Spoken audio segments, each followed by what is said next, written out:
No vaya, es una trampa.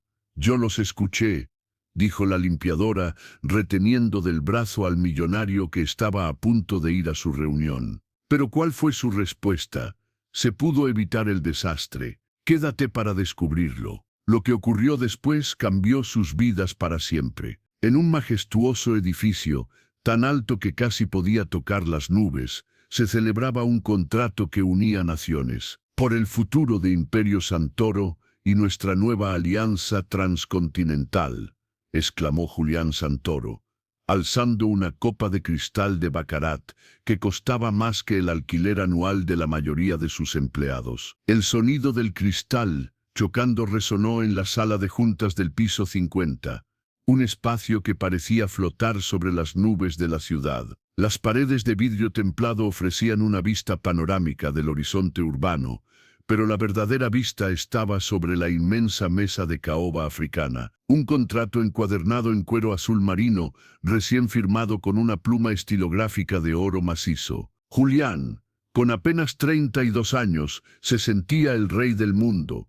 Su traje, un diseño a medida traído exclusivamente desde Milán, se ajustaba a su figura atlética como una segunda piel, proyectando una imagen de poder absoluto e intocable. Había logrado lo que su padre nunca pudo: cerrar el trato con los hermanos Al-Fayed, los magnates del petróleo y la construcción más influyentes de Medio Oriente. Frente a él, Malik y Omar Al-Fayed sonreían con esa cortesía impenetrable que caracteriza a quienes han negociado imperios durante generaciones. Vestían trajes occidentales impecables, pero mantenían una rigidez en su postura que denotaba una tensión oculta, algo que Julián, cegado por su propia arrogancia, interpretó como respeto. «Es un honor, señor Santoro», dijo Malik, el mayor de los dos, con un acento suave y perfecto.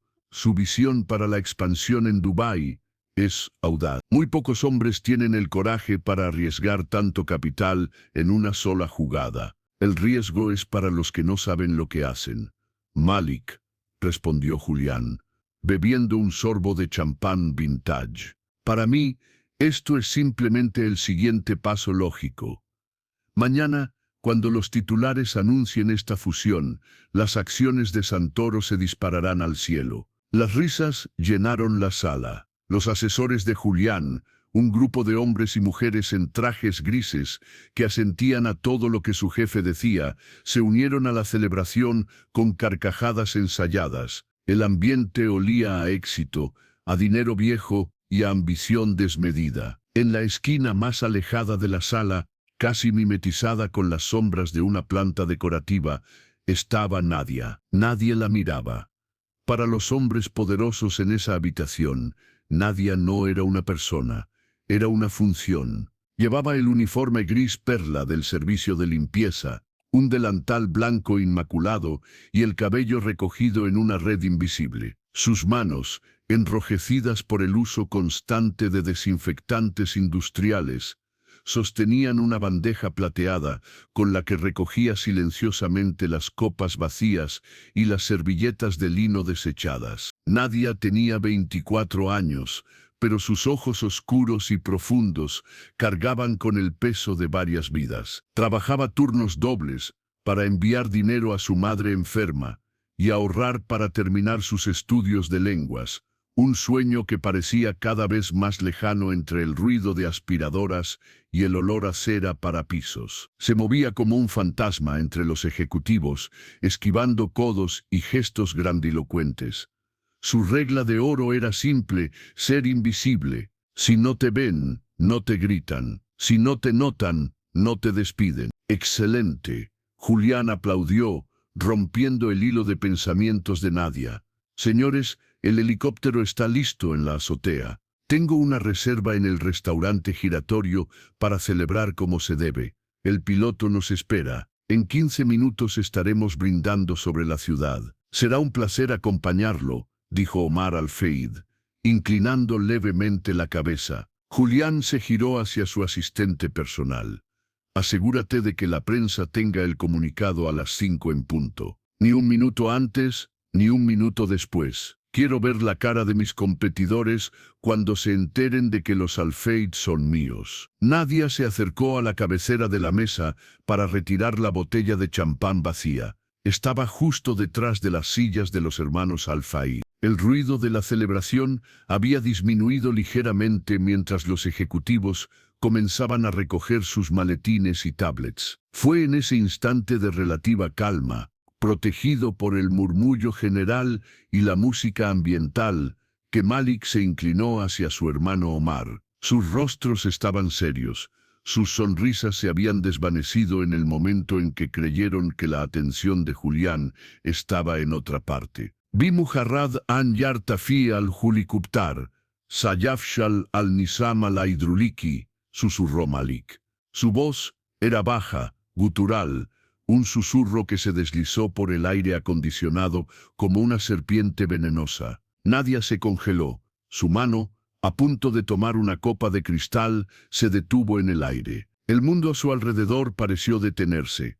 El brillo de las lámparas, las risas lejanas, el olor a perfume caro, todo se desvaneció. Solo quedó esa frase retumbando en su cerebro, activando una parte de su memoria que guardaba como un tesoro sagrado. No era posible. Debía haber escuchado mal. Pero Omar respondió, con una frialdad que heló la sangre en las venas de Nadia. Naam, Hadith, Musi, al-Sharikat, Satakun lana kabla an yahidu al-Huta, dijo Omar, ajustándose los gemelos de oro de su camisa. Nadia sintió que el suelo se abría bajo sus pies.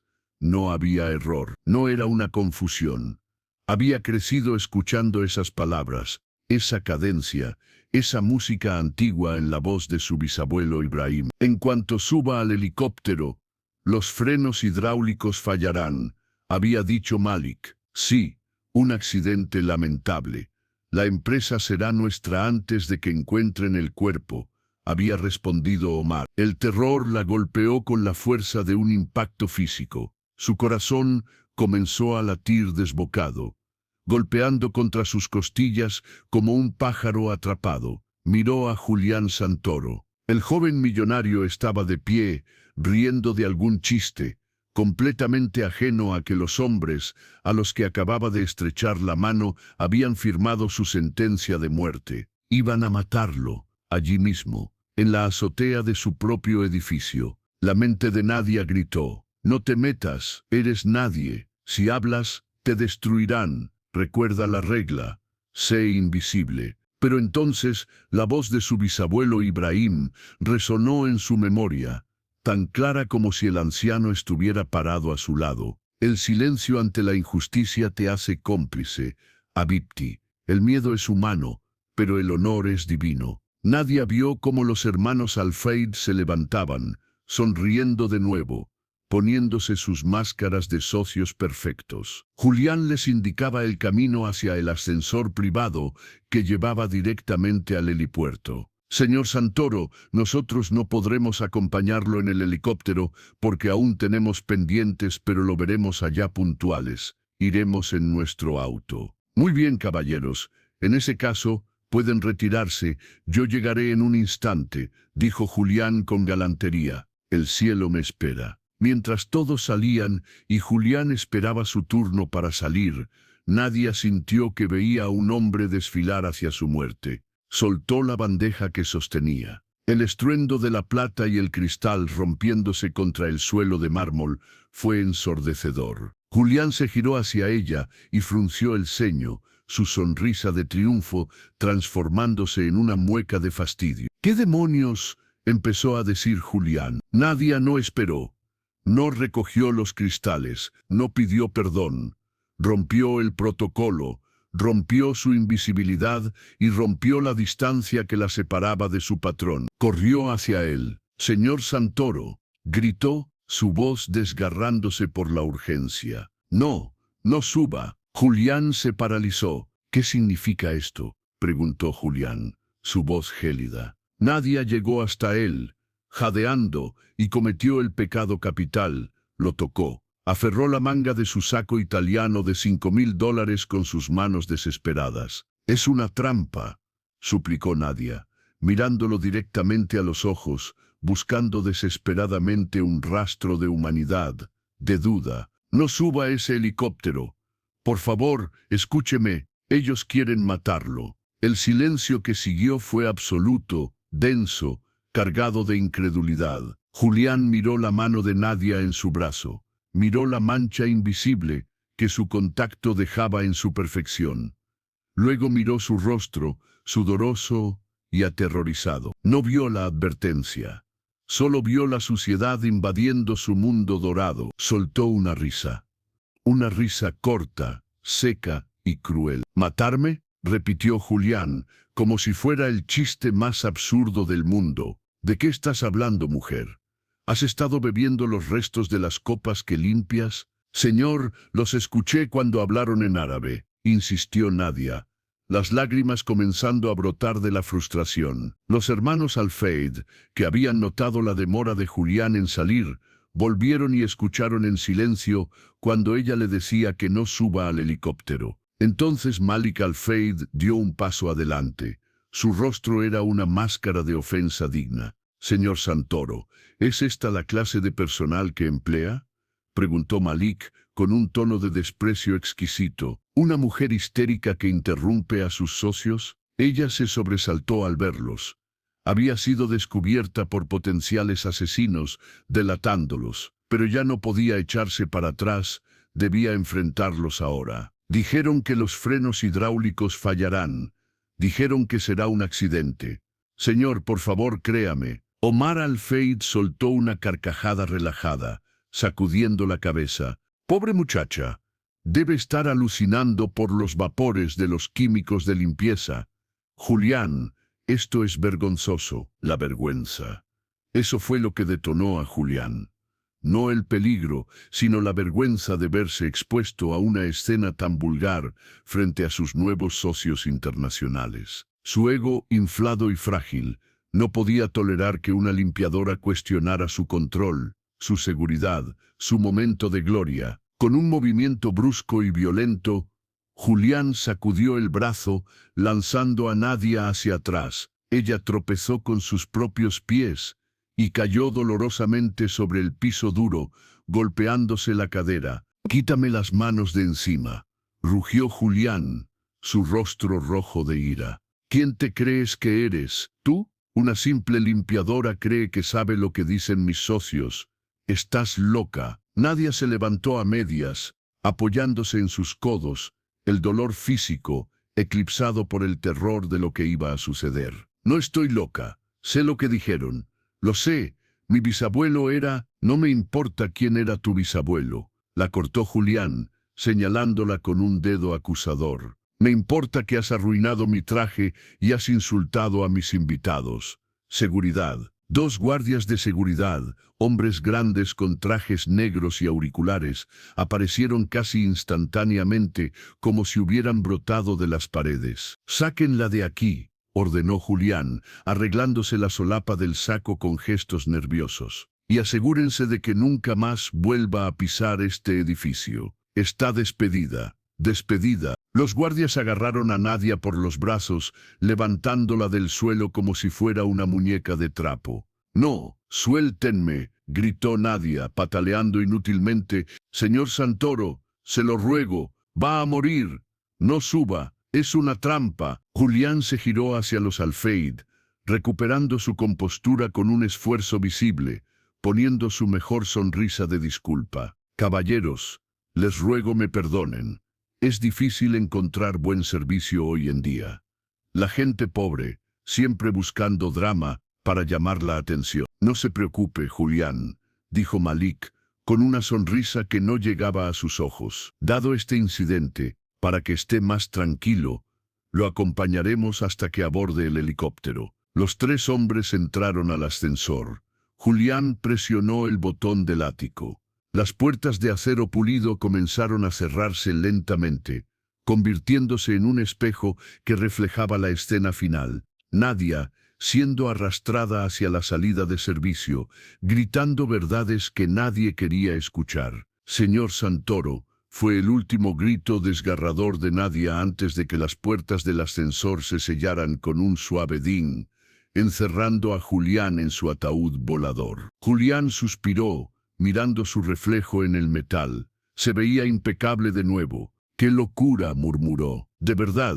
¡Qué locura!». «Sí», coincidió Omar, mirando los números del ascensor subir.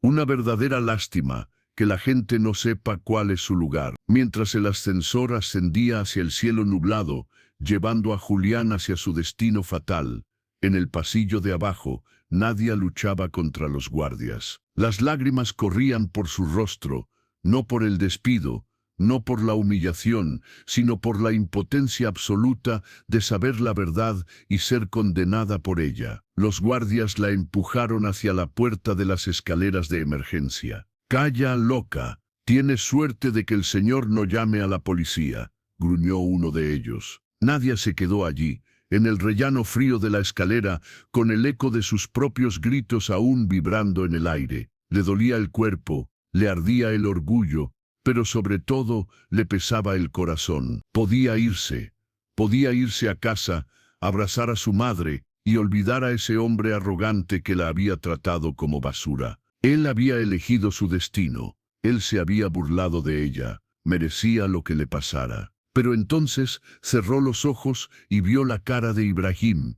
Vio sus manos arrugadas pasando las páginas de un viejo libro en árabe. Recordó lo que él le decía sobre el valor de la vida, cualquier vida, incluso la de aquellos que no la merecen. Nadia miró hacia arriba, hacia el techo de hormigón que la separaba de la azotea. Escuchó, muy débilmente, el sonido sordo de las aspas de un helicóptero comenzando a girar. No podía dejarlo morir, incluso si él la odiaba, incluso si la despedía. Su conciencia era lo único que tenía y valía más que todos los millones de Santoro. Se secó las lágrimas con el dorso de la mano sucia. Sus ojos se endurecieron. La niña asustada desapareció y en su lugar quedó la descendiente de un linaje que había sobrevivido a guerras y desiertos. Si no la escuchaban por las buenas, la escucharían por las malas. Nadia miró hacia la pared. Allí, detrás de un cristal rojo, estaba la palanca de la alarma de incendios. «¿Crees que estoy loca, Julián?», susurró Nadia al vacío. «Pues vas a ver de lo que es capaz esta loca». Con un movimiento decidido, rompió el cristal con su codo. La alarma de incendios estalló con una violencia acústica que hizo vibrar los dientes de Nadia. Segundos después, el sistema de aspersores del techo cobró vida. No fue una llovizna suave. Fue un diluvio industrial de agua helada y sucia, acumulada durante años en las tuberías, que cayó sobre el pasillo de servicio, empapando a Nadia hasta los huesos en un instante. Los guardias de seguridad, que momentos antes la habían empujado hacia la salida, se quedaron paralizados por un segundo, confundidos por el caos repentino. Las luces blancas del pasillo parpadearon y fueron reemplazadas por luces estroboscópicas rojas que giraban enloquecidas, pintando las paredes de color sangre. «¿Qué hiciste, lunática?», gritó uno de los guardias, limpiándose el agua de los ojos y abalanzándose sobre ella. «Has activado la alarma general». Nadia no opuso resistencia esta vez. Se dejó agarrar, sintiendo el frío del agua penetrar su uniforme gris, pegándolo a su piel como una segunda capa de vergüenza. Le dolía el codo donde había golpeado el cristal y un hilo de sangre se mezclaba con el agua que corría por su brazo, pero una extraña calma se había apoderado de su pecho. Lo había hecho. El helicóptero no despegaría. Los protocolos de seguridad de los rascacielos eran estrictos. Ante una alarma de incendio activa, todos los ascensores se bloqueaban o descendían automáticamente a la planta baja, y cualquier operación aérea en la azotea quedaba estrictamente prohibida por el riesgo de corrientes térmicas o humo. Julián Santoro no volaría hoy.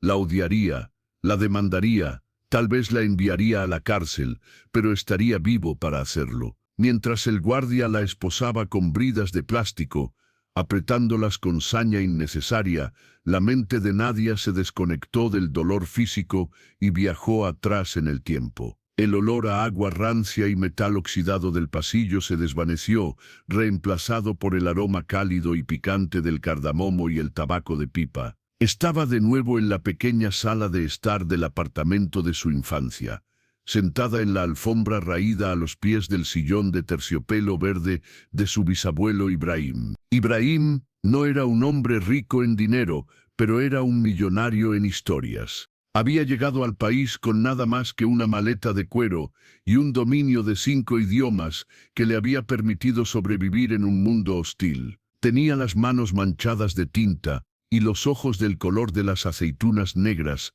brillantes de inteligencia y nostalgia. «Gido», le decía la pequeña Nadia de 6 años, trazando con su dedo las letras árabes en un cuaderno viejo. «¿Por qué tengo que aprender esto? En la escuela nadie habla así. Se ríen de mí». Ibrahim dejaba su pipa a un lado y la levantaba para sentarla en su regazo, sus manos grandes y callosas, envolviéndolas de ella con una ternura infinita. Nadia Habibti, su voz era profunda, como el retumbar de un tambor lejano. Se ríen porque temen lo que no entienden. El idioma no es solo palabras para pedir pan o agua. El idioma es la llave de la verdad. Si hablas la lengua de tu enemigo, ya no tienes enemigos, solo hombres desnudos con secretos que creen que nadie escucha. El anciano pasaba la página del libro y señalaba una frase antigua. Escucha bien. Man araf lugad, kaum. Amina makraum. Quien conoce la lengua de un pueblo está a salvo de su maldad. ¿A salvo?, preguntaba ella, con los ojos muy abiertos. Sí. La ignorancia es una venda en los ojos, mi niña. El conocimiento es la espada que la corta. Nunca te avergüences de quién eres, ni de dónde vienes. Tu sangre ha cruzado desiertos y mares. Tienes la fuerza de los cedros del Líbano en tu columna vertebral.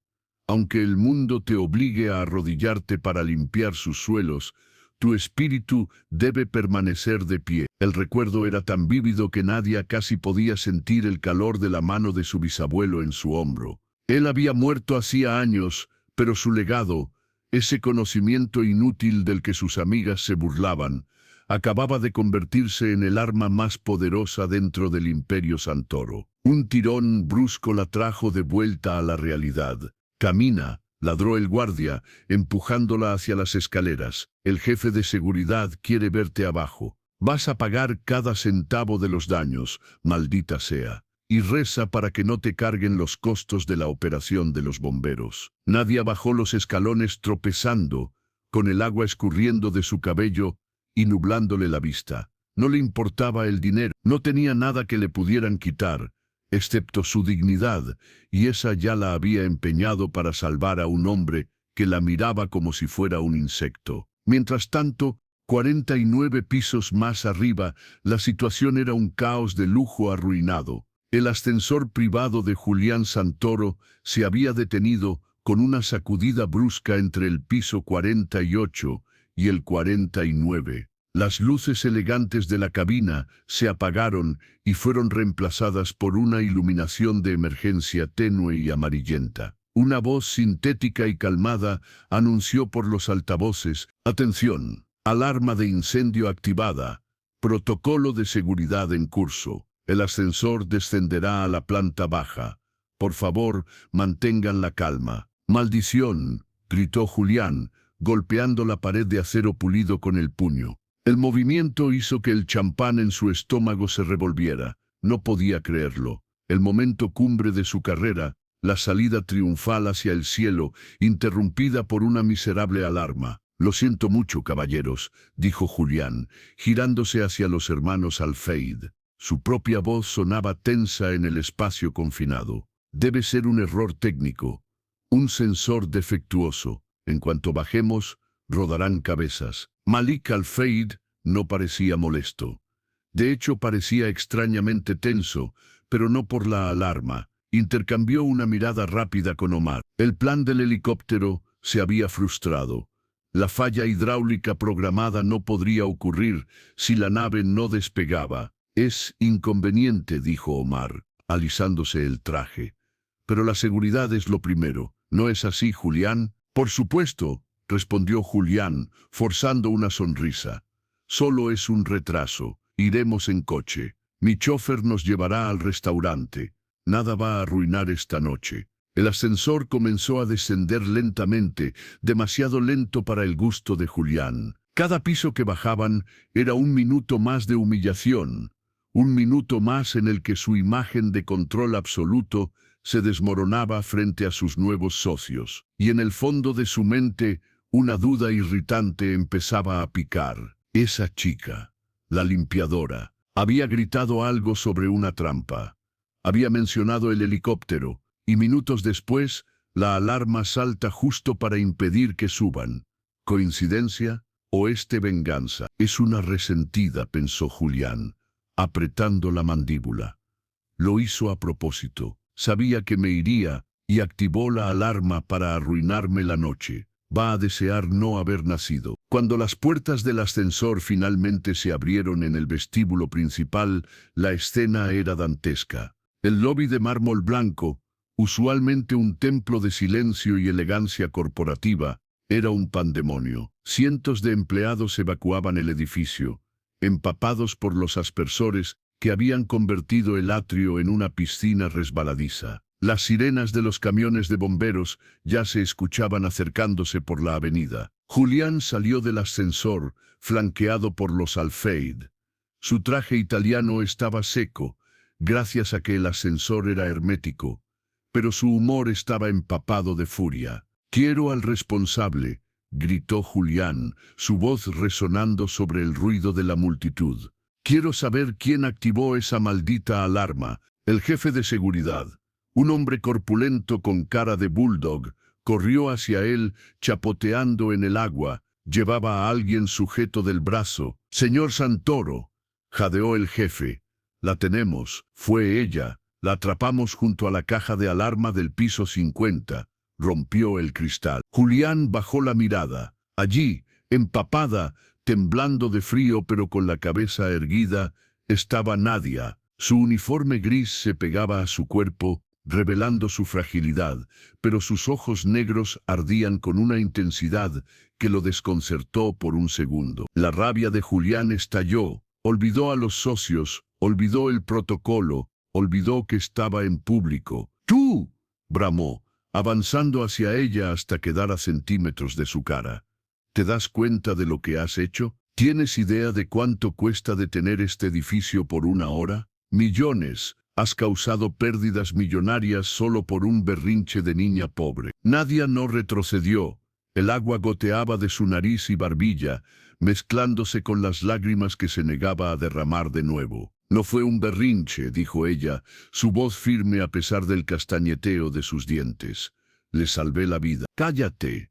Julián levantó la mano como si fuera a golpearla, pero se detuvo en el último segundo, consciente de las cámaras de seguridad y los testigos. «Estás enferma. Inventas conspiraciones de películas para sentirte importante. ¿Salvarme? Lo único que has hecho es firmar tu sentencia de cárcel». Malik y Omar se acercaron lentamente, observando la escena con cautela. «Julián», dijo Malik, poniendo una mano en el hombro del millonario. «Tranquilo, no vale la pena. Es solo una empleada desquiciada.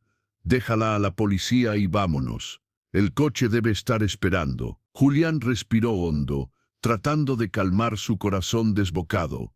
Tenía razón. Estaba perdiendo los estribos frente a la élite financiera. «Tienen razón», dijo Julián, alisándose el saco. «Llévensela, que la policía se encargue. Quiero cargos por daños a la propiedad, imprudencia temeraria y lo que sea que puedan inventar para que pase una larga temporada tras las rejas». Los guardias tiraron de Nadia para llevarla hacia la salida, donde las luces azules de las patrullas ya se reflejaban en los cristales mojados del lobby. Nadia sintió que el pánico la invadía. Si se la llevaban ahora, Julián se iría con ellos. El helicóptero había fallado, pero ellos encontrarían otra forma. Lo matarían en el coche, o en la cena, o mañana, y ella se pudriría en una celda, sabiendo que su sacrificio había sido en vano. Tenía que hacer algo. Tenía que probarle que no estaba loca. Recordó las palabras exactas.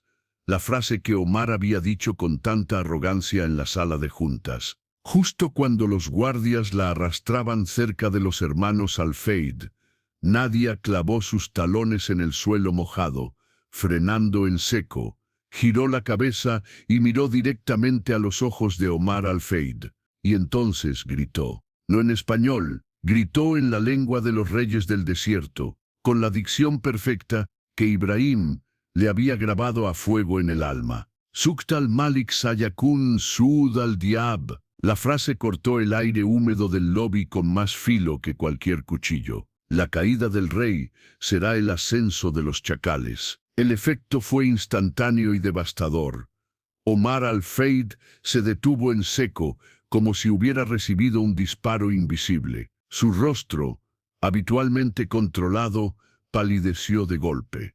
Malik se giró bruscamente, sus ojos abriéndose con una mezcla de shock y reconocimiento peligroso. Zulian, que estaba a punto de salir por la puerta giratoria, se detuvo también.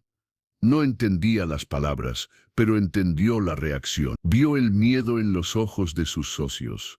Vio cómo la arrogancia de Omar se desmoronaba por una fracción de segundo. El silencio volvió a caer en el lobby, solo roto por el goteo constante del agua. Julián se giró lentamente hacia Nadia. Ella estaba allí, respirando agitadamente, sostenida por los guardias, pero su mirada estaba fija en los árabes, desafiante, poderosa. ¿Qué dijiste?, preguntó Julián, su voz apenas un susurro. Nadia no miró a Julián.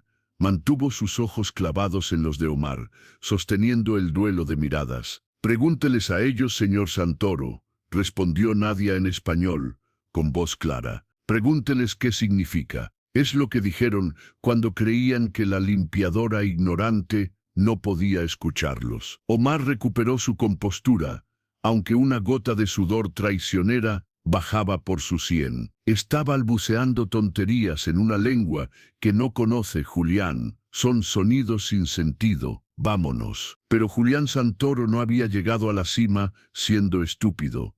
Era arrogante, sí, pero tenía el instinto de un tiburón. Y su instinto acababa de detectar sangre en el agua. La reacción de Omar había sido demasiado visceral, demasiado real. Julián miró a sus socios. Luego miró a Nadia, la mujer empapada y humillada que acababa de lanzar una maldición en un idioma antiguo. Y por primera vez en toda la noche, la duda, fría y serpenteante, se enroscó alrededor de su corazón. «Suéltala», ordenó Julián a los guardias. «Pero señor», protestó el jefe de seguridad.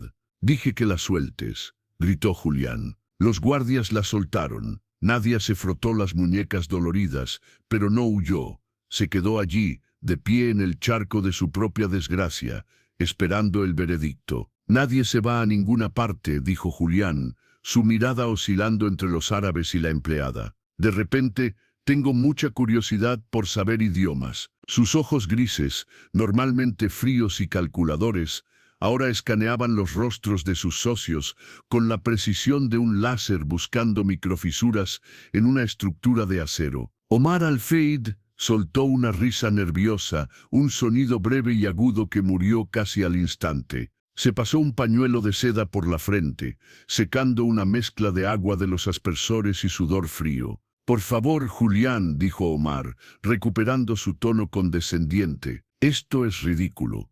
La chica está repitiendo frases que probablemente escuchó en alguna película barata de terror. Sonidos guturales sin significado. ¿Vamos a dejar que una empleada desquiciada interrumpa una alianza de billones de dólares? Malik, el hermano mayor, dio un paso adelante, imponiendo su presencia física entre Julián y Nadia. Su postura era rígida, amenazante. «Es una ofensa, señor Santoro», dijo Malik, su voz grave resonando con autoridad fingida. «En nuestra cultura, que una mujer de servicio nos grite de esta manera es motivo de castigo severo. Si usted no puede controlar a su personal, tal vez tengamos que reconsiderar nuestra percepción sobre su liderazgo». Era una amenaza velada.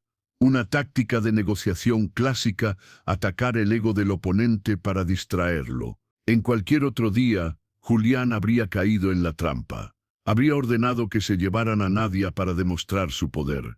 Pero hoy no era cualquier día. Hoy, el instinto de supervivencia de Julián, ese sexto sentido que lo había mantenido vivo en la jungla corporativa, estaba gritando alarmas más fuertes que las sirenas de incendio. Había visto el miedo en los ojos de Omar. Fue solo un destello, una fracción de segundo cuando Nadia gritó esa frase en árabe. Y Julián Santoro no había llegado a la cima ignorando los detalles. Nadie se va a ir todavía, dijo Julián, ignorando la amenaza de Malik. Se giró hacia Nadia, quien seguía temblando ligeramente, no por el frío, sino por la adrenalina que quemaba sus venas. Tú, dijo Julián, señalándola.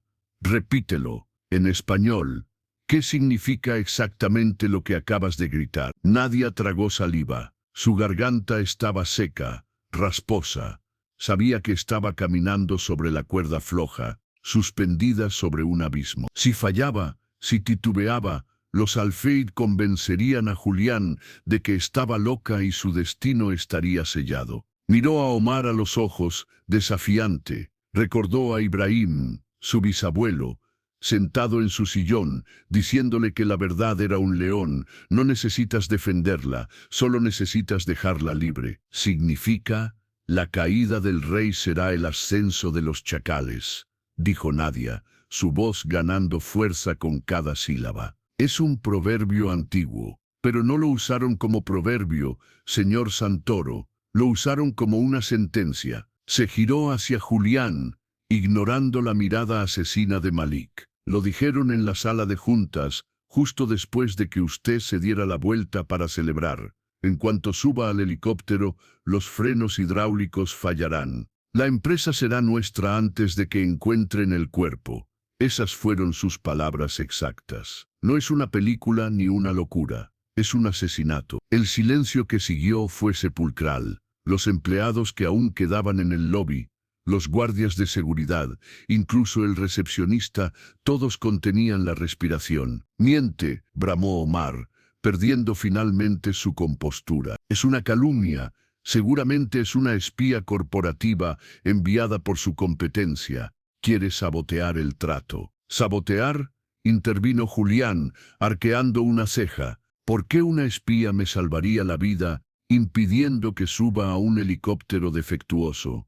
Si quisiera sabotearme, dejaría que me estrellara. La lógica de Julián golpeó a los hermanos Alfeid como un martillo. Malik apretó los dientes, dándose cuenta de que habían subestimado la inteligencia paranoica de su anfitrión. El helicóptero no tiene nada de malo, insistió Malik, cambiando de táctica. Es una máquina de última generación. Si ella dice que fallará, es porque ella misma le hizo algo. Ella es la saboteadora. Yo limpio mesas, señor, respondió Nadia con una dignidad que contrastaba con su apariencia empapada. No sé nada de mecánica, pero sé árabe, sé lo que escuché. Julián se pasó la mano por el cabello mojado. Su mente trabajaba a 1000 kilómetros por hora. Tenía dos opciones: creer a sus socios multimillonarios y deshacerse de la chica, arriesgándose a subir a un vehículo que podría ser su tumba, o creer a la limpiadora y arriesgar el trato más grande de su vida.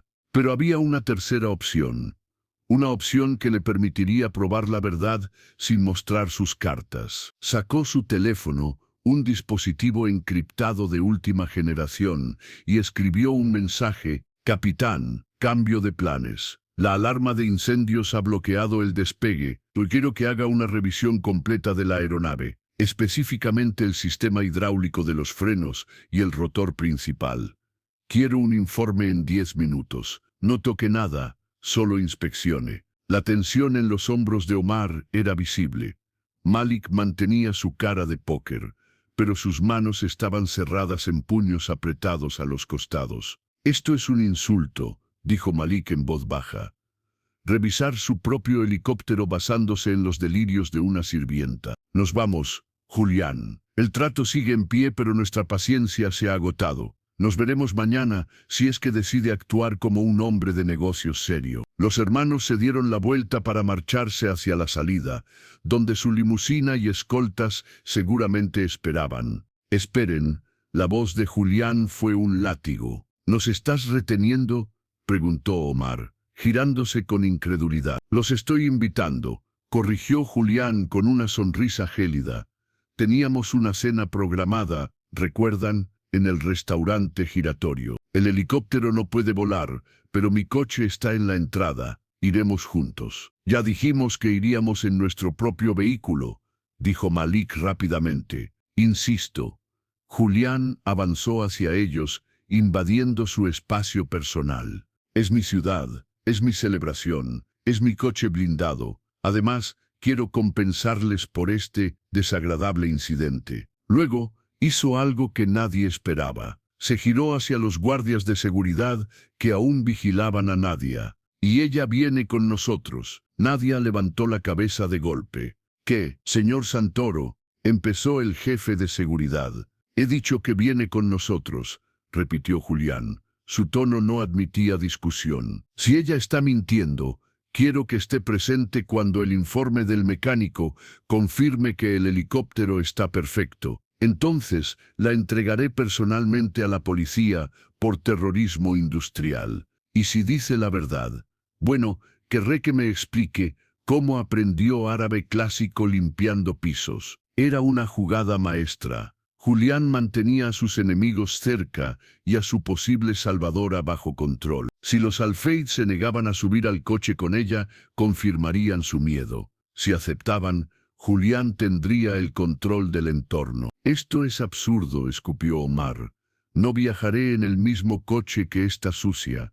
Es una limusina grande, Omar, dijo Julián, su voz endureciéndose. Y el cristal es a prueba de balas. Deberías sentirte seguro, a menos que haya algo más de lo que debas preocuparte. La insinuación quedó flotando en el aire. Malik entendió que no tenían opción. Si se negaban ahora, la sospecha de Julián se convertiría en certeza. Tenían que jugar el juego. Tenían que subir al coche, mantener la calma y activar el plan B del que habían hablado en susurros, la emboscada en la autopista. Está bien, dijo Malik, ajustándose la corbata con un movimiento seco. Vamos, terminemos con esta farsa. Pero te advierto, Julián, después de esta noche, el precio de nuestra alianza va a subir considerablemente por esta falta de respeto. Lo tendré en cuenta, respondió Julián secamente. Julián hizo un gesto al jefe de seguridad. Tráiganla, sin esposas, no va a escapar. Nadia sintió que las piernas le fallaban. Subir a un coche con los hombres que querían matar a su jefe y con el jefe que la despreciaba. Era una locura, era meterse en la boca del lobo. Pero al mirar a Julián, vio algo nuevo en sus ojos. Ya no era solo arrogancia, era cálculo, era duda. La estaba usando, sí, pero también la estaba protegiendo, a su manera retorcida. «Camine», le susurró el guardia, empujándola suavemente hacia la puerta giratoria. Salieron del edificio a la noche fresca de la ciudad. La lluvia de los aspersores había cesado, pero el pavimento de la calle brillaba bajo las luces de neón y los faros de los coches. Frente a la entrada principal, el Maybach negro blindado de Julián esperaba como una bestia dormida, con el motor en marcha. El chofer, un hombre robusto llamado Víctor, abrió la puerta trasera. «Víctor», dijo Julián mientras se acercaba, «ruta escénica al restaurante. Quiero privacidad. Sube el panel divisorio». «Sí, señor». Julián se detuvo antes de entrar y miró a Nadia, que temblaba de frío en la acera. «Sube, siéntate en el asiento plegable frente a nosotros. Y no digas una palabra a menos que yo te lo pida». Nadia obedeció. Entró en el lujo del vehículo, sintiéndose dolorosamente fuera de lugar. El olor a cuero nuevo y aire acondicionado la envolvió. Se sentó en el pequeño asiento contra el sentido de la marcha, con las rodillas juntas, tratando de ocupar el menor espacio posible. Los hermanos Al-Fayed subieron después, sentándose en el asiento principal de cuero beige.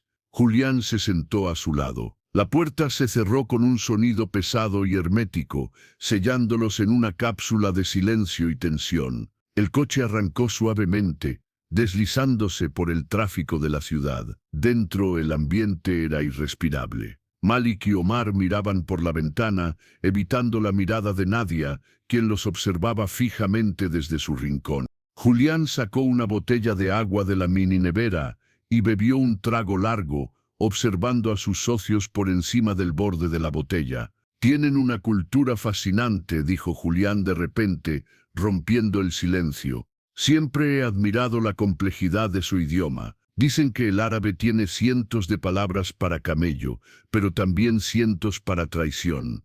¿Es eso cierto, Malik?» Malik giró la cabeza lentamente.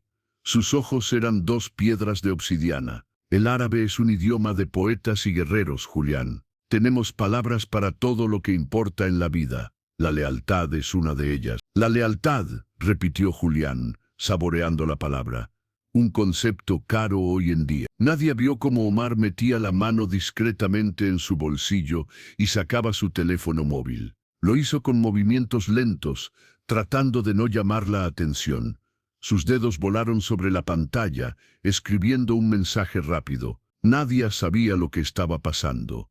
Estaban coordinando. El helicóptero había fallado, así que estaban activando la siguiente fase. Tenía que advertir a Julián, pero él le había ordenado silencio. Y si hablaba ahora, sin pruebas, los Al-Fayed simplemente negarían todo y Julián podría perder la poca paciencia que le quedaba. Tenía que esperar, tenía que escuchar. De repente, el teléfono de Omar emitió un suave zumbido. Él leyó la respuesta y una pequeña sonrisa, casi imperceptible, curvó sus labios. Se guardó el teléfono y miró a Malik, asintiendo levemente. Malik se relajó visiblemente, suspiró y se recostó en el asiento. «Julián, lamento nuestra reacción anterior. Fue un momento tenso. Entendemos que debes tomar precauciones. Pero esta chica es un problema. Deberías dejarla en la próxima esquina. No es apropiado que esté aquí. Ella se queda», dijo Julián firme, «hasta que reciba el informe del mecánico». «Como quieras», dijo Malik con indiferencia. «Pero cuando lleguemos al túnel del distrito financiero, la señal se perderá.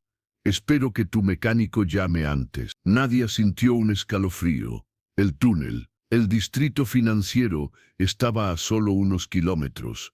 El túnel era largo, oscuro y conocido por ser un punto ciego para las comunicaciones y las cámaras de tráfico. Si iban a hacer algo, sería allí. Ella miró a Julián, tratando de transmitirle su urgencia con la mirada. Julián captó sus ojos. Hubo un segundo de comunicación silenciosa. Él vio el pánico renovado en ella.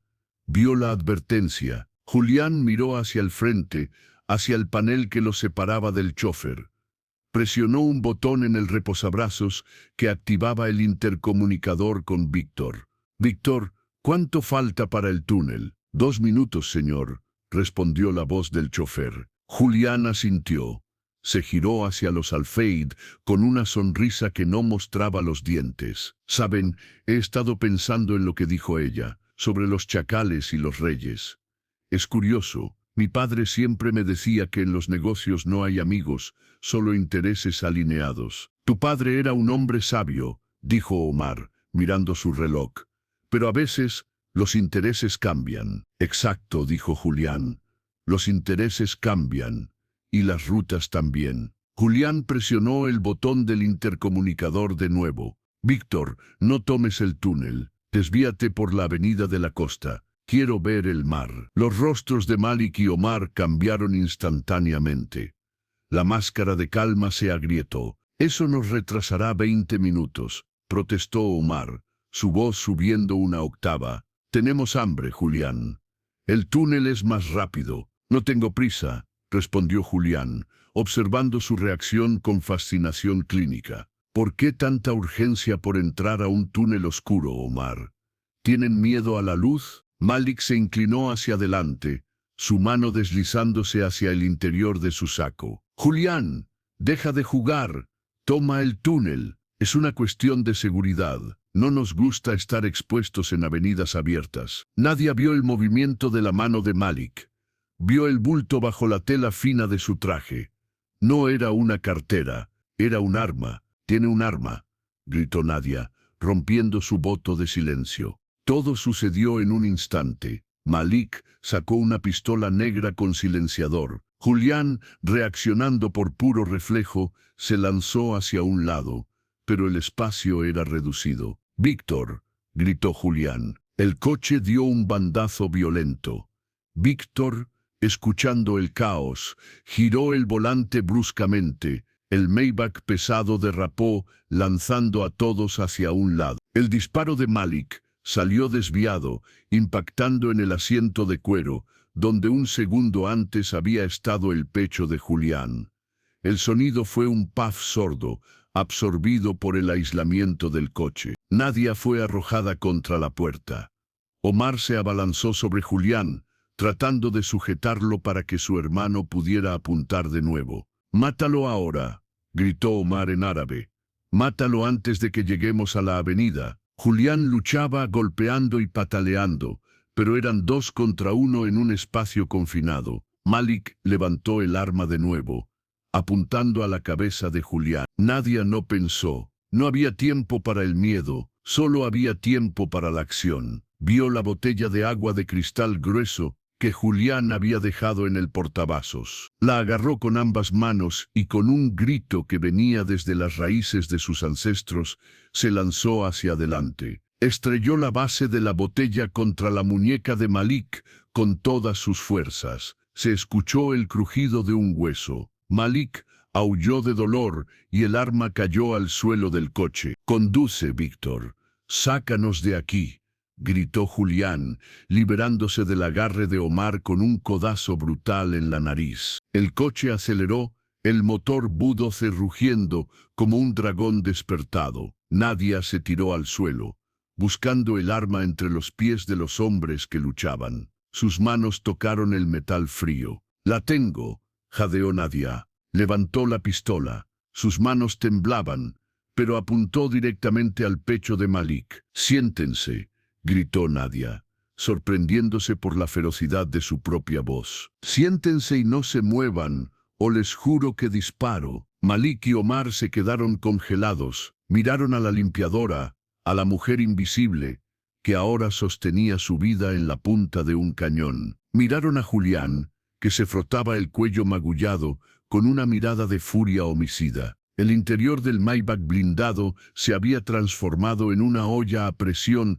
donde el aire parecía haberse vuelto sólido. Víctor, el chofer, conducía con los nudillos blancos sobre el volante, esquivando el tráfico de la avenida de la costa a una velocidad que desafiaba las leyes de la física, pero con una precisión quirúrgica. En la cabina trasera, el tiempo se había detenido. Nadia, la mujer que horas antes limpiaba las huellas dactilares de esa misma mesa de nogal, ahora sostenía una pistola Glock 17 con ambas manos. Sus dedos, enrojecidos por el cloro y el trabajo duro, temblaban visiblemente alrededor de la empuñadura de polímero negro, pero el cañón no oscilaba. Apuntaba directamente al corazón de Malik Al-Fayed, quien se agarraba la muñeca rota, con el rostro contraído en una mueca de dolor y odio puro. Julián Santoro respiraba con dificultad, frotándose la garganta donde los dedos de Omar habían dejado marcas rojas. Miró a Nadia. La vio realmente por primera vez.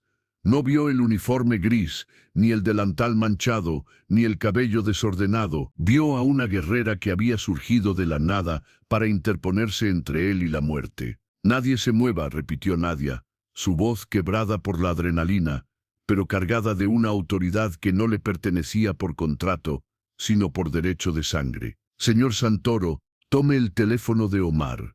Ahora». Omar Al-Fayed, que estaba congelado con las manos a medio levantar, intentó protestar. «Baja esa arma, niña estúpida, antes de que cometas un error que pagarás con tu vida». «¡Cállese!», gritó Nadia. «Señor Santoro, el teléfono». Ahí está la prueba. Estaban coordinando el ataque en el túnel. Julián se abalanzó sobre Omar y le arrancó el teléfono de la mano. El magnate árabe intentó resistirse, pero Julián, impulsado por una furia fría, le propinó un golpe seco en el estómago que lo dejó sin aire. Julián desbloqueó la pantalla. Omar no había tenido tiempo de bloquearlo tras leer el último mensaje. «Está en árabe», dijo Julián, mirando los caracteres incomprensibles que brillaban en la pantalla. «No entiendo nada». «Nadia, Sin apartar el cañón del pecho de Malik, desvió la mirada hacia la pantalla del teléfono que Julián sostenía frente a ella. Sus ojos recorrieron los mensajes. Sintió una náusea profunda al leer la frialdad de las palabras, la planificación burocrática de un asesinato. El último mensaje, enviado hace 2 minutos, dice: Al-Faq, Hakiz, Fi al-Nafak, Al-Farik, B, Yantasir y Sharatuna, la Tapka Adanayan. ¿Qué significa?, preguntó Julián, mirando a Omar con ojos que prometían una venganza terrible. Significa: la trampa está lista en el túnel. El equipo B espera nuestra señal. No dejen a nadie vivo, tradujo Nadia. El silencio que llenó el coche fue más pesado que el plomo, y el anterior de Malik a Omar: el idiota ha cambiado la ruta. Improvisen, úsenlo ahora. Hazlo parecer un robo que salió mal. Julián se recostó en el asiento, sintiendo cómo la realidad le golpeaba como un tren de carga. El idiota.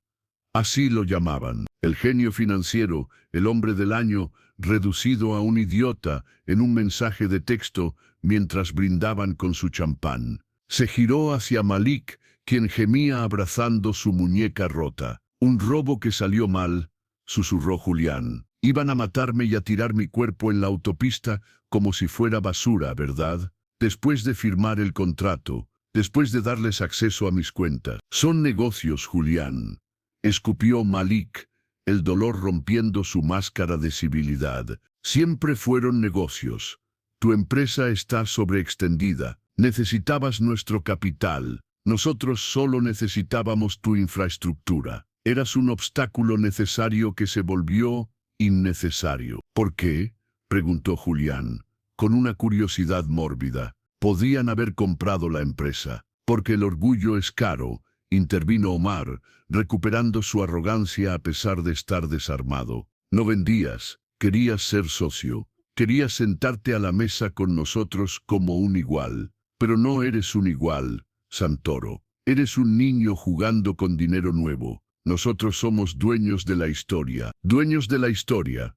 La voz de Nadia cortó la diatriba de Omar. Nadia bajó el arma, ligeramente, aunque su dedo seguía en el gatillo. Miró a los dos hombres con una mezcla de desprecio y lástima profunda. Ustedes no son dueños de nada, dijo Nadia en árabe, su pronunciación perfecta y afilada. Hablan de linaje y de historia, pero han olvidado la primera lección del desierto. Al-Sharaf, Laisa fi al-Dam, Bal fi al-Fil. El honor no está en la sangre, sino en los actos. Omar la miró, atónito, no por el arma, sino por la pureza de su acento. Era el acento de los antiguos poetas, de los eruditos, no el dialecto callejero. ¿Quién eres?, susurró Omar. ¿Cómo sabes nuestra lengua mejor que nuestros propios hijos? Soy Nadia.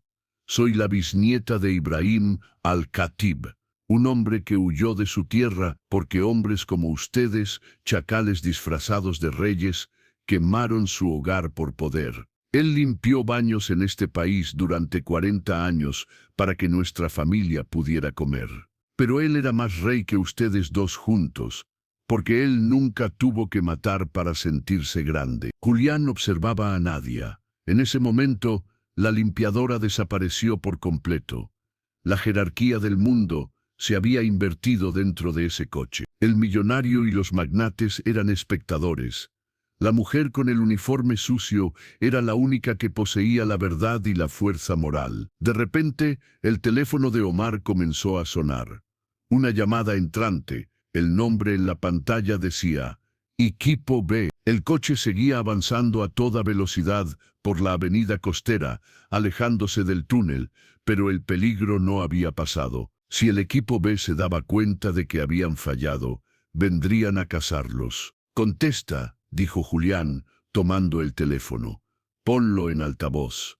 Y si dices una palabra en código, si intentas alertarlos, juro que dejo que ella dispare. Y créeme, Omar, ella tiene más razones para hacerlo que yo. Omar miró el arma en las manos de Nadia, vio el temblor, sí, pero también vio la determinación de quien protege algo sagrado. No era el arma de un mercenario, Era el arma de una justa, y eso le dio miedo. Omar deslizó el dedo y contestó: sí, señor, el objetivo no entró al túnel. Lo vemos en la avenida Costa.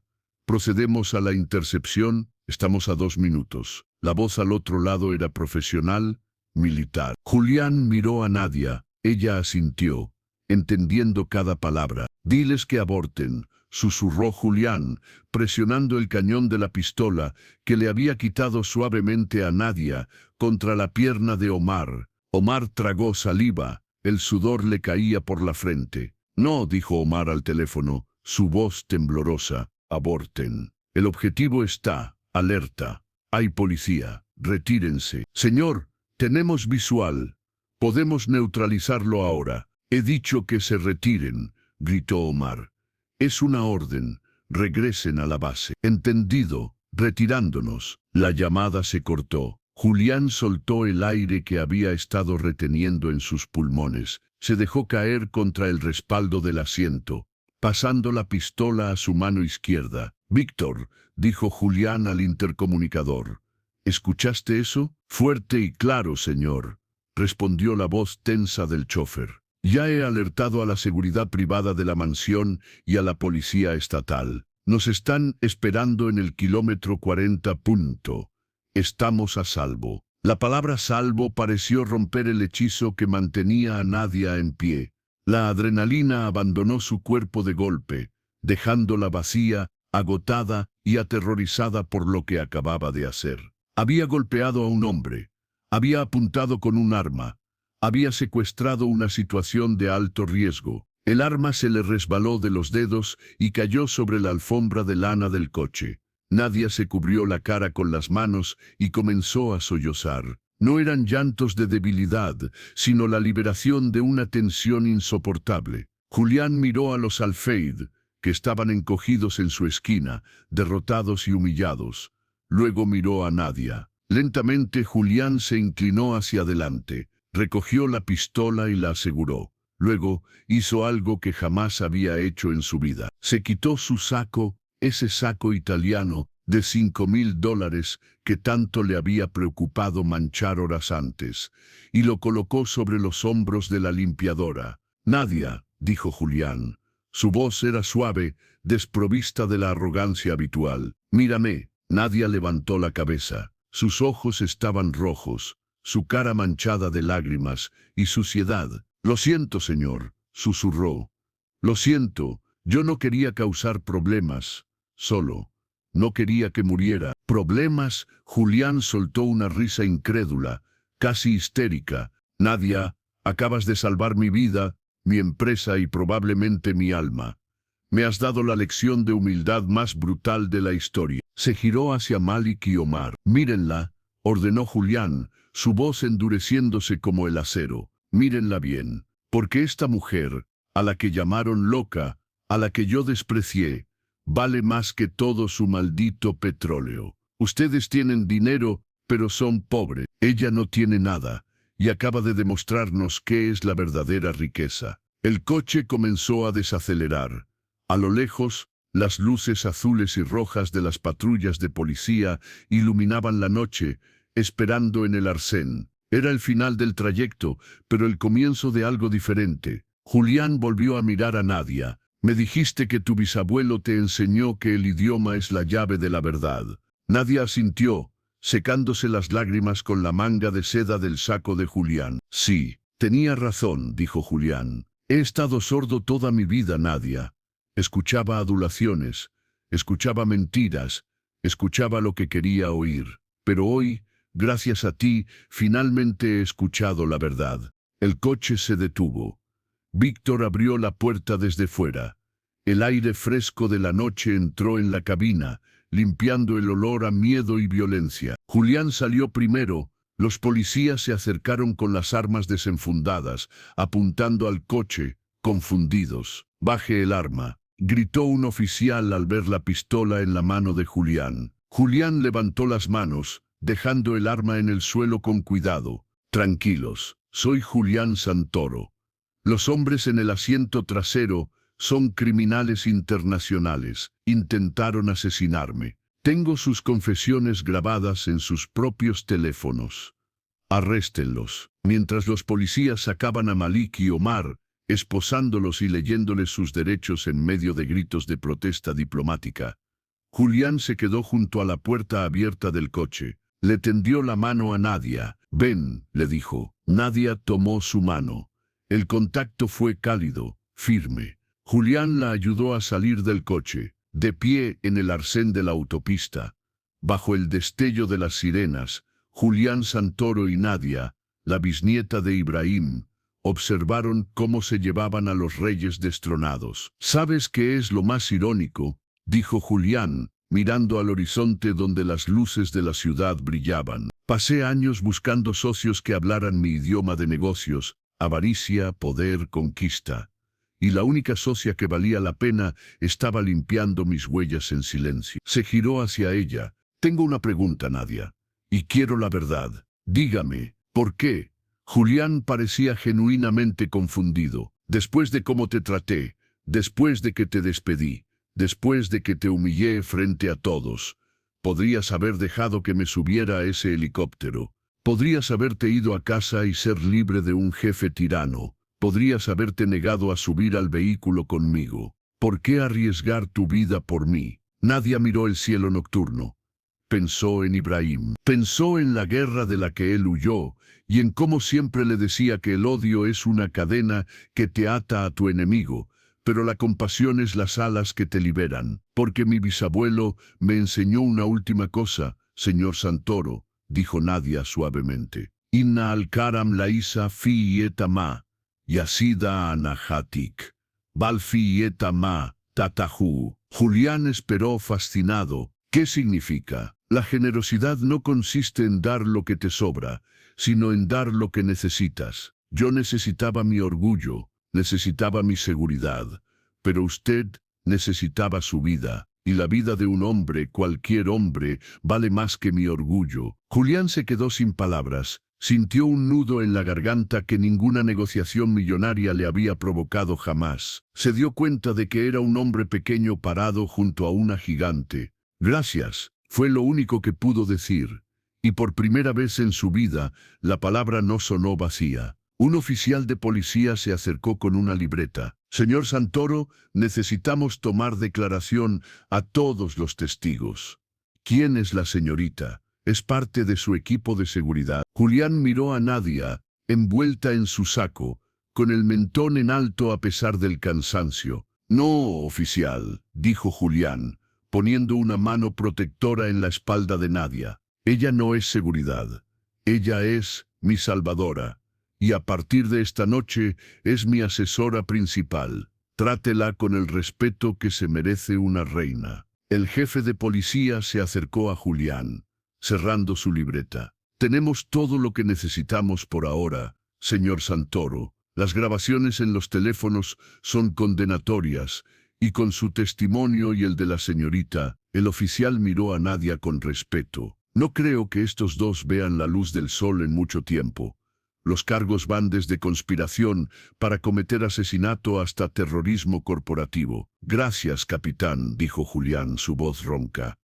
«Asegúrese de que no tengan acceso a abogados hasta que yo hable con mi equipo legal. Quiero que se pudran». El oficial asintió y se alejó. Julián se quedó solo con Nadia en el arcén de la autopista, rodeados por el zumbido del tráfico lejano y el olor a asfalto húmedo. Julián se giró hacia ella. La miró. Realmente la miró, despojada de su invisibilidad. Vio las manchas de agua en su uniforme gris, las manos enrojecidas por el trabajo duro, el cansancio en sus ojos oscuros. Y sintió una oleada de vergüenza tan profunda que tuvo que apartar la vista por un segundo. «Nadia», dijo Julián suavemente. Ella levantó la cabeza sobresaltada, como si esperara una reprimenda. «Señor». «Deja de llamarme señor», pidió Julián, pasando una mano por su rostro cansado. «Por favor, después de esta noche, creo que el título me queda grande». Nadia no respondió. Se limitó a ajustar el saco sobre sus hombros, incómoda con la intimidad del momento. «Hay algo que necesito saber», continuó Julián, mirándola de nuevo. «En el coche, Dijiste que tu bisabuelo era Ibrahim al-Khatib. Dijiste que él huyó de la guerra. Sí, susurró Nadia. ¿Cómo? Julián buscó las palabras. ¿Cómo terminaste aquí, Nadia? ¿Cómo es que una mujer con tu inteligencia, con tu dominio de idiomas, con tu coraje, termina limpiando los desastres de hombres como yo por el salario mínimo? Nadia suspiró. Miró hacia las luces de la ciudad que brillaban en el horizonte. Esa ciudad que prometía sueños, pero que a menudo solo entregaba facturas. La historia de mi familia no es única, Julián, dijo ella, usando su nombre por primera vez. Sonó extraño en su boca, pero correcto. Mi bisabuelo era un erudito en su tierra. Tenía tierras, libros, respeto. Pero cuando las bombas caen, el papel se quema, y el respeto no detiene las balas. Huyeron con lo puesto. Nadie hizo una pausa, luchando contra el nudo en su garganta. Llegaron aquí sin nada. El título de mi bisabuelo no valía nada en un país donde no hablaba el idioma. Limpió baños, cargó cajas, barrió calles. Mi abuelo hizo lo mismo. Mi padre murió trabajando en una construcción cuando yo era niña. No había seguro, no hubo indemnización, solo silencio. Julián escuchaba, hipnotizado. Era la historia invisible detrás de la ciudad que él creía dominar. Mi madre enfermó hace 2 años, continuó Nadia, su voz temblando. Los tratamientos son caros. Yo estaba estudiando traducción e interpretación en la universidad pública, pero tuvimos que elegir. O pagábamos los libros, o pagábamos la medicina, o comíamos, o estudiábamos. Se encogió de hombros, un gesto pequeño y doloroso. No fue una elección difícil. La familia es primero, así que dejé la universidad y tomé el trabajo en Imperio Santoro, doble turno. Paga las facturas, mantiene a mi madre viva, eso es todo lo que importa. No, dijo Julián con firmeza, eso no es todo lo que importa. Julián metió la mano en el bolsillo de su pantalón y sacó su chequera. La abrió y usando el capó del coche como mesa, garabateó una cifra, arrancó el cheque y se lo extendió a Nadia. Nadia lo tomó, confundida. Miró la cifra y sus ojos se abrieron de par en par. Era más dinero del que ganaría en 10 años. Suficiente para pagar el tratamiento de su madre, comprar una casa, terminar la carrera. Esto es, empezó a decir Nadia. Es una recompensa, dijo Julián rápidamente, por salvarme la vida. Por salvar la empresa, es lo justo. Tómalo, vete a casa, cuida a tu madre, termina tus estudios. Olvida que alguna vez tuviste que limpiar mi basura. Nadia miró el cheque. El papel temblaba en sus manos. Era la salida fácil, era la solución a todos sus problemas. Podría irse ahora mismo y nunca mirar atrás. Pero entonces pensó en Ibrahim.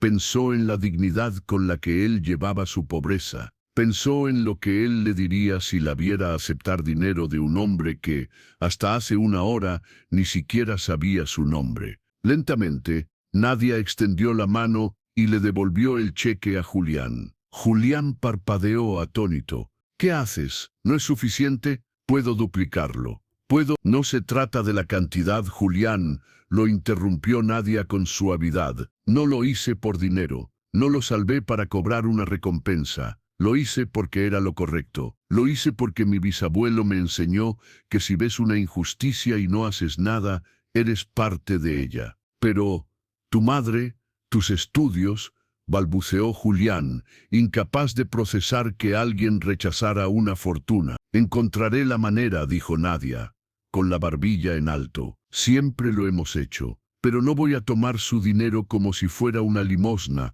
o un pago por servicios prestados. Mi dignidad no está a la venta. Julián la miró, y en ese momento su mundo terminó de romperse. Se dio cuenta de lo pobre que era él en realidad. Tenía edificios, helicópteros, cuentas en Suiza, pero no tenía ni una fracción de la integridad que esa mujer poseía en su dedo meñique. Julián rompió el cheque en pedazos y dejó que el viento se llevara los fragmentos. Tienes razón, dijo Julián, asintiendo.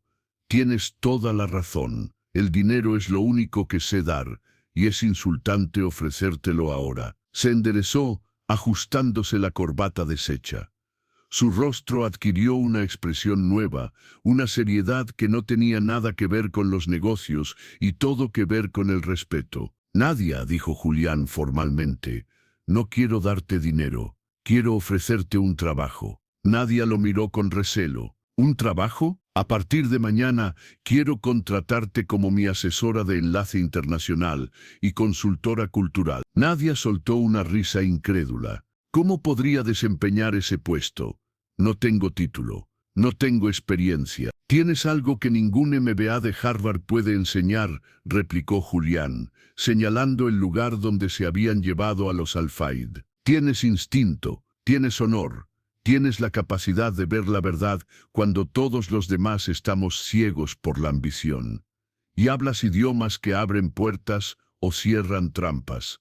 Julián dio un paso hacia ella. La empresa pagará tus estudios para que formalices tu título. Tendrás un horario flexible para cuidar a tu madre, y tu salario será acorde a un ejecutivo de alto nivel, no como una dádiva, sino porque te lo vas a ganar. Te necesito, Nadia. Necesito a alguien a mi lado que no tenga miedo de decirme la verdad, incluso si me duele. Necesito a alguien que me recuerde que no soy un dios, sino un hombre que puede cometer errores. Nadia lo estudió, buscó la mentira, la trampa, la arrogancia, pero solo vio a un hombre que acababa de despertar de un largo sueño de soberbia y que estaba pidiendo ayuda para no volver a dormirse. ¿Asesora de enlace internacional?, preguntó Nadia, probando las palabras. Y mi mano derecha, añadió Julián. Despediré a mi equipo de asesores mañana mismo. Eran unos inútiles que solo sabían aplaudir. Quiero rodearme de gente real. Nadia pensó en su madre, pensó en Ibrahim, pensó en todos los años de silencio, de invisibilidad, y se dio cuenta de que Ibrahim no querría que ella fuera una mártir. Querría que ocupara el lugar que le correspondía. Acepto, dijo Nadia, con una condición, lo que sea, que me respetará, y nunca, jamás, vuelva a callarme cuando tenga algo que decir. Julián sonrió. Fue una sonrisa genuina, cansada pero real, la primera que Nadia le veía. Ah, sí, fui un idiota hasta ahora, mis disculpas llegan tarde. De verdad lo lamento. Con esta experiencia cercana a la muerte, me di cuenta de lo equivocado que estaba. Tal vez no se me quite lo idiota de la noche a la mañana, pero me esforzaré por ser una mejor persona. No te diré que seré un ángel con todos, pero a ti, a la persona que le debo mi vida, te trataré como a la reina de Arabia. Nadia sonrió. Definitivamente era un hombre excéntrico, pero no era malo. Un trabajo así, sus estudios, todo era una gran oportunidad. Entonces acepto. Si me arrepiento más tarde, ¿aún me puede dar el cheque? Julián rió. Vamos, Nadia. Víctor nos llevará a casa. Mañana tenemos mucho trabajo. Hay un imperio que limpiar, y no me refiero a los pisos. Juntos caminaron hacia el coche. 3 meses después, el sol de la tarde bañaba el cementerio antiguo de la ciudad con una luz dorada y cálida. Era un lugar tranquilo, lejos del ruido de los rascacielos y las sirenas. Nadia caminaba por el sendero de grava, vestida con un traje de sastre azul marino que le quedaba perfecto. En sus manos llevaba un ramo de jazmines frescos. Se detuvo frente a una lápida sencilla de piedra gris. Las letras estaban gastadas por el tiempo, pero el nombre seguía siendo claro: Ibrahim Al-Khatib. Nadia se arrodilló y colocó las flores con cuidado. Tocó la piedra fría con sus dedos. «Hola, Guido», susurró Nadia. «Siento no haber venido antes. He estado ocupada, muy ocupada». Sonrió, recordando las últimas semanas. Las reuniones, los viajes, la cara de sorpresa de los ejecutivos cuando la ex limpiadora corregía sus traducciones o señalaba fallos culturales en sus propuestas. Julián había cumplido su palabra. No había sido fácil.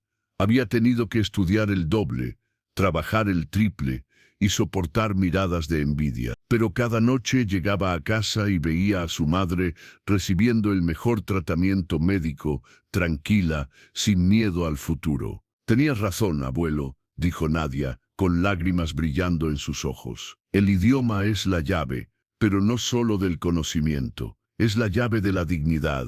El viento movió las hojas de los árboles, creando un susurro que sonaba como una respuesta. Salvé a un hombre, Guido, un hombre que estaba perdido en su propio castillo, y creo que él también me salvó a mí. Me dio la oportunidad de demostrar que tu sangre, nuestra sangre, no es invisible. Nadia se puso de pie, alisándose la falda. Se sentía fuerte, se sentía completa. A lo lejos, cerca de la entrada del cementerio, un coche negro esperaba. Julián estaba apoyado en la puerta, mirando su reloj, pero sin impaciencia. Cuando vio a Nadia levantarse, le hizo un gesto de saludo con la mano. Nadia miró la tumba una última vez. Shukran, Guido, susurró. Gracias por la herencia, no fue oro ni tierras, fue algo mejor. Fue mi voz. Nadia se dio la vuelta y caminó hacia el coche, hacia Julián, hacia su futuro. Sus pasos resonaban firmes en la grava. Ya no caminaba de puntillas para no hacer ruido. Ahora, cada paso dejaba huella. Ibrahim al-Khatib descansaba en paz, sabiendo que su bisnieta, la niña que escuchaba historias en la alfombra raída, finalmente había aprendido a rugir. A veces, las lecciones más grandes vienen de quienes el mundo insiste en ignorar. Si esta historia te ha conmovido, si has sentido el poder de la dignidad frente a la arrogancia, no olvides darle me gusta. Suscríbete para más historias que tocan el alma. Y nos vemos en la siguiente historia.